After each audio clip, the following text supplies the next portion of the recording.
It is the names that I hear.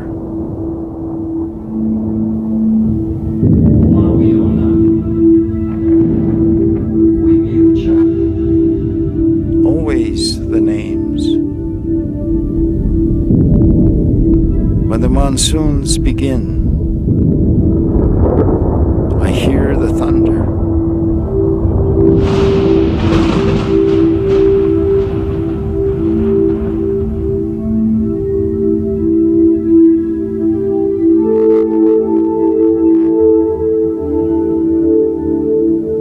And in the living clouds, I hear the names.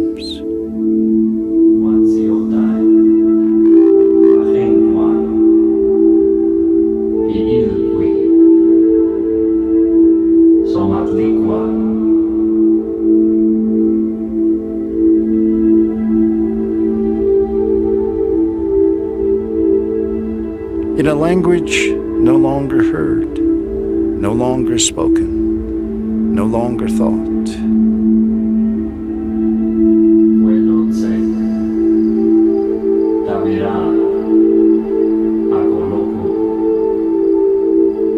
I search the desert sky.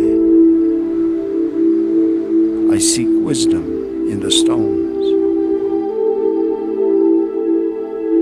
It is fleeting, but I find it as elusive as a whisper, as vital as breath, as ephemeral as the clouds.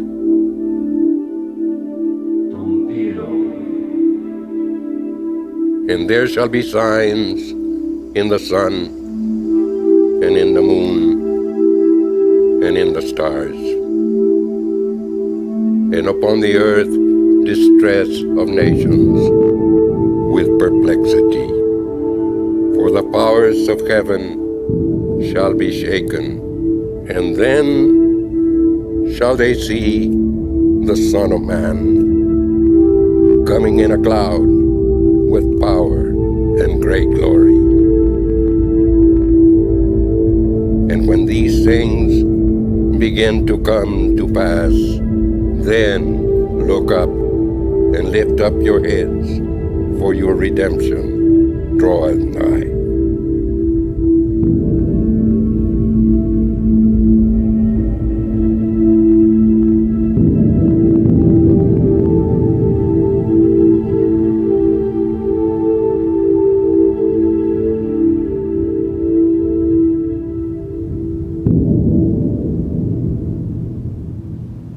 The Estancia Valley is a high desert basin, east of the Manzano Mountains and the Rio Grande.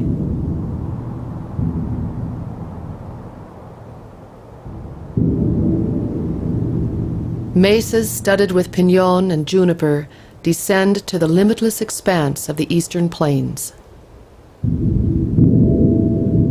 This quiet place was once the stage for a tragic human drama. A story as complex and stark, as striking and unforgiving as the desert itself. For untold centuries, the Estancia Valley was a crossroads of cultures. Trade routes converged, bringing together people from different environments, speaking many languages, with myriad belief systems and customs. The Apachean nomads of the eastern plains followed the migrating herds of bison and harvested their hides and flesh.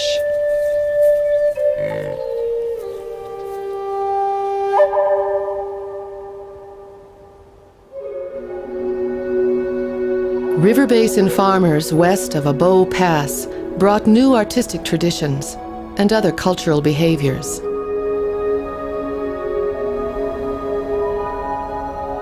The people who lived at this crossroads were dryland farmers with a profound awareness of the subtleties of their demanding environment. They survived the vagaries of desert agriculture by maintaining stores of corn for subsistence in the bad years and for trading in the good. Hides, corn, salt, slaves, blankets, pottery, and ideas were exchanged in trade and traveled on routes that stretched from Texas to the Pacific and into Mexico.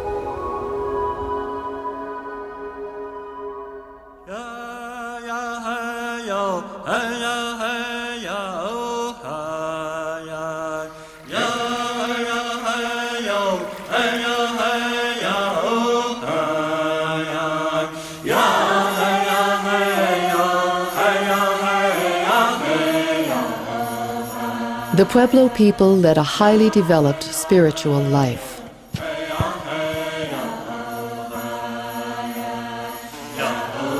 Their entire universe was animate.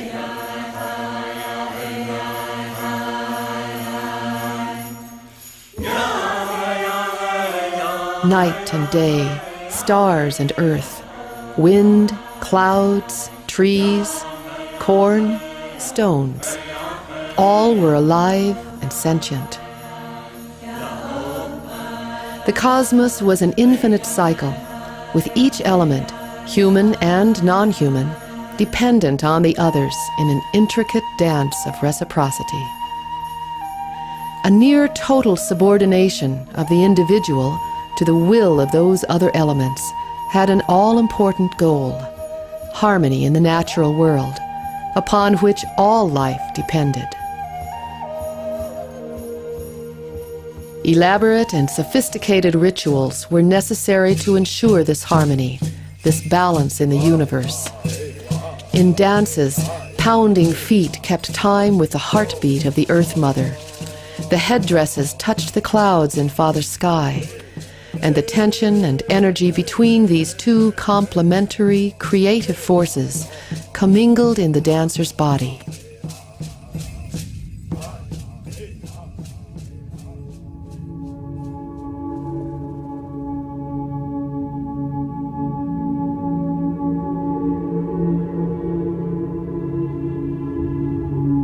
This worldview embraced intuition, instinct, and ambiguity, a world in which many seemingly conflicting truths were possible.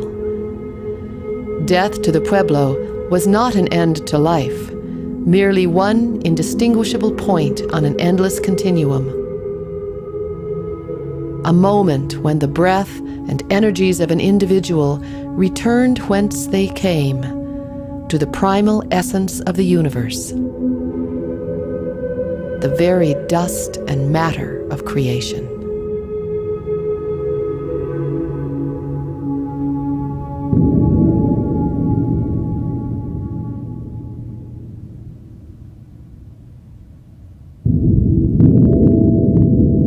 In the late 1500s, the last of Spain's conquistadores entered the Estancia Valley. 60 years before, Coronado had terrorized the Pueblo communities further west, and the memory of the power of the Spaniards to devastate and destroy pueblos was still fresh, and re-emphasized by the war of blood and fire against Acoma Pueblo. The Salinas Pueblos also resisted, at first. In response to the attempted rebellion, the Spaniards laid siege to the Pueblo of Quaray.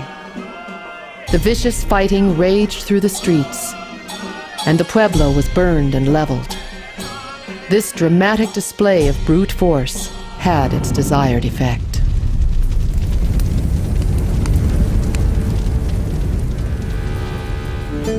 When the conquistadores realized that this Nuevo Mexico had little of the mineral riches of Mexico, and that the 7 cities of Cibola were only a dream, the colony was nearly abandoned in its infancy. But Franciscan missionaries argued that the real treasure was not precious metal, but something of more infinite value: the salvation of souls from the clutches of Satan. The Franciscans were holy men of the Spanish Empire, embracing the opportunity to risk their lives for the glory of God.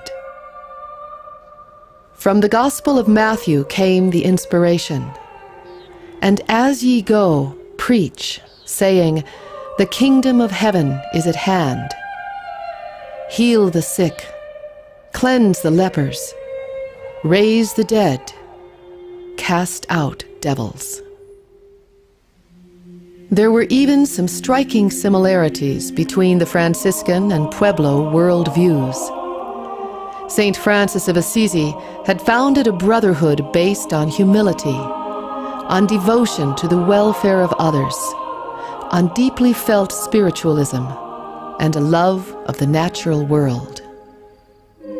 Be thou praised, my Lord, with all thy creatures, above all, brother sun, who gives a day and brightens us therewith.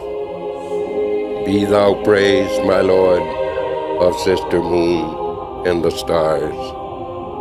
In the heaven hast thou formed them, clear, precious, and comely. Be thou praised, my Lord, of brother wind, and of the air, and the clouds, and of fair and all weather, by which thou givest to thy creatures sustenance. Be thou praised, my Lord, of sister water, which is much useful and humble and precious and pure. Be thou praised, my Lord, of our sister Mother Earth, which sustains and hath us in rule, and produces diverse fruits with colored flowers and herbs.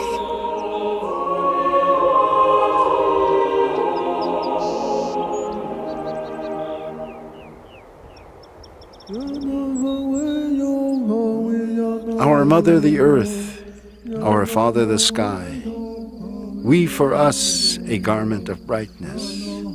May the warp be the white light of morning. May the weft be the red light of evening. May the fringes be the falling rain.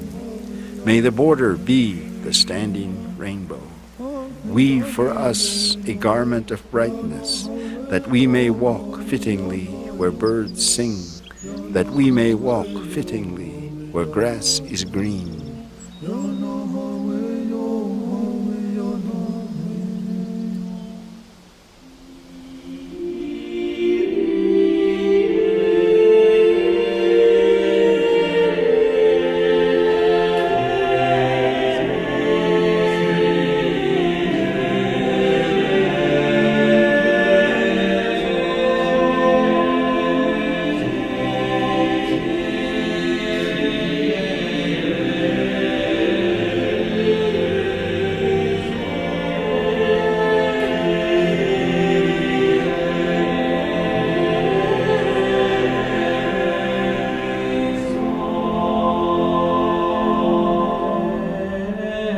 Excited by this golden opportunity to create the perfect religious commune, the Franciscans threw all their considerable talents and dedication into the task.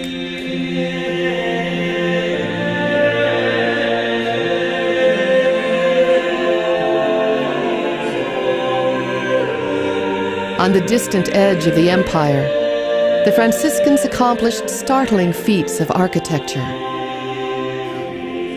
designing huge churches, which were built by the Indians of the Pueblos.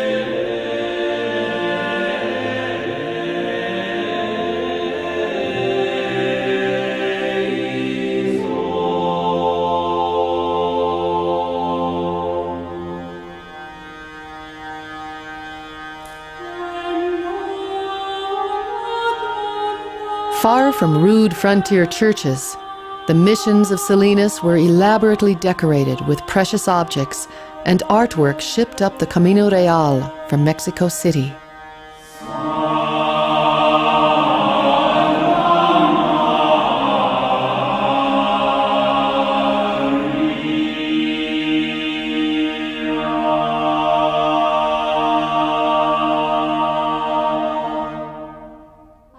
As an eminently practical people, accustomed to incorporating new concepts that proved to be of benefit, the Pueblo people might have welcomed iron tools, new crops, and a pantheon of religious figures which could be added to their already well-developed spiritual beliefs. But ultimately, the Franciscans had come not to accommodate, but to convert. Any kinship between Pueblo belief and Franciscan theology was confronted by the desolate truth that 17th century Christianity did not allow for being merely one belief among many. The Kachina dances were prohibited as devil worship, idolatry, witchcraft.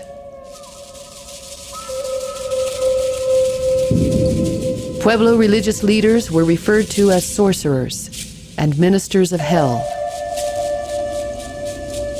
The kivas were buried. Sacred objects were burned, and native practitioners were whipped.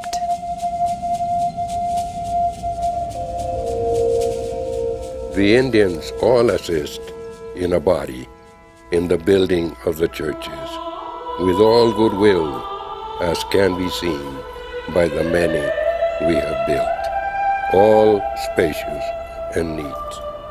The first of their fruits they offer to the church in all reverence and goodwill. Lastly, they are all very happy and recognize the blindness of idolatry from which they have emerged, and the blessings they enjoy in being the children of the church. This they often admit. I sing my flute song to the western clouds. Call the storm clouds that they come rushing. Call the tall walking rain. Call the life-giving rain. Why does it not come? Why does it not come? Why does it not come? I weep, I rend my garments, I grieve for my people. My flute sobs with the voice of all birds in the water. Even to the 6 directions I weep and despair. Come, O clouds from the sides of the sky, breathe the breath of life that rain may fall. Drench our fields, our houses, fill the land with tumult of rain. Exacerbating the disruption of the spiritual life of the Pueblos was the tremendous pressure on their economy and on their delicate relationship with the desert. While the Pueblo people were forced to farm and produce goods as tribute to the colony, their own fields and families suffered. Their stores of corn, which had saved them from starvation time out of mind, were depleted. The friars attempted to ameliorate the oppression of the Indians, complaining that ranchers grazed their herds on some of the best Pueblo croplands, and protesting the exploitation of the Indians by Spanish governors and encomenderos. However, the rigid demands of the church itself took their own toll. The missions benefited from large-scale farming and ranching operations based on the labor of the Pueblo people.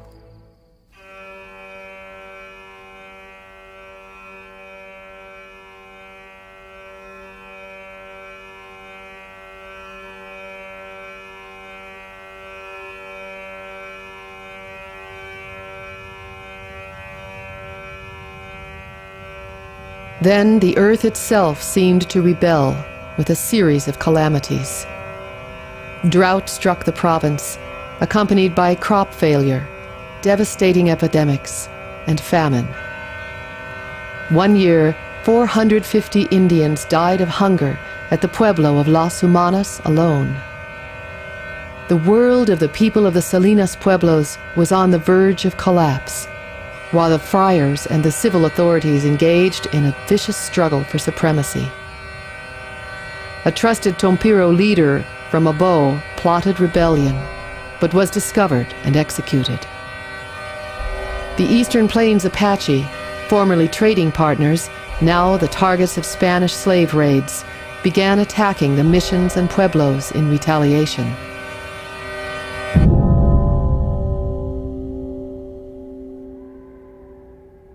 It was too much. The few surviving people of the Salinas Pueblos and missions had no choice but to abandon hope and abandon their homes.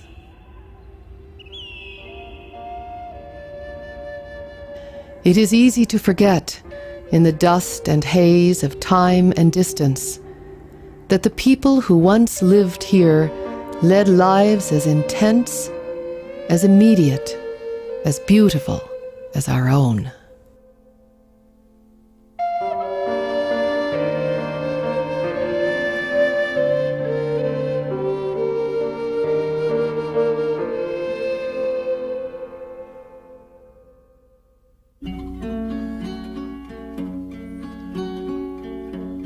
Alorai, alorai, alorai.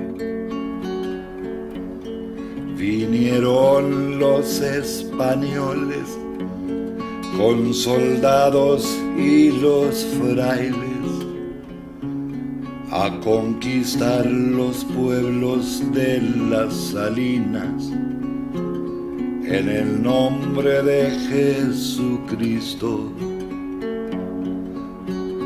Construyeron las misiones de Abocuaraquí, las humanas, templos grandes y muy poderosos, a loar el Dios cristiano. Fray Alonso de Benavides, Fray Francisco de Acevedo, Fray Jerónimo de la Llana, predicaron a los indios que el Dios de los cristianos les dio a los indios, igual a los españoles, el aliento de la vida. Pero pelearon los españoles, los frailes y los gobernadores, mientras sufrieron los indios de los pueblos de las Salinas. Aún trajeron la luz cristiana, las misiones se fallaron, a pesar de hambre y sequía, todos se fueron de las Salinas. Alorai, alorai, alorai.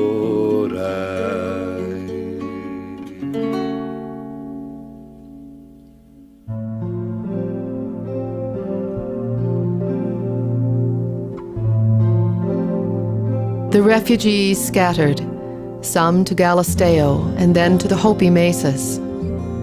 Most drifted west to Isleta, and then south to the El Paso area with the Spaniards, who were fleeing the Great Pueblo Revolt of 1680. The Salinas Pueblos were never reoccupied, but the Estancia Valley was. In the 1800s, a few determined Hispanic settlers filtered through Abo Pass and began farming again. Their descendants, their religion, their names are still here to be found.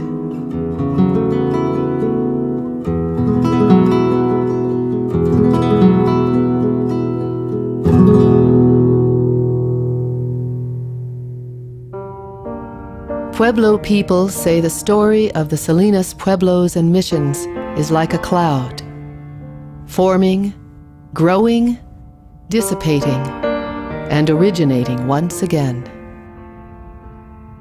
The life of one person, or of a community, or of an entire people is but one point in an unending cycle. The Pueblos of the Estancia Valley might have failed without the pressures brought by the Spaniards. We will never know. What then can we say about the pueblos of the Salinas? What can we say about the stars or the desert or the clouds? A glittering star burns out, another is born. The sunlit desert stretches away under the endless sky. The drifting clouds sanctify the earth on the jagged peaks. We are told as children that when people walk on the land, they leave their breath in that place, and the earth never forgets them. Whoever walks through this place partakes of their breath and their spirit and the essence of the people of the Salinas Pueblos enters them. Thus, the very act of taking a breath is a blessing.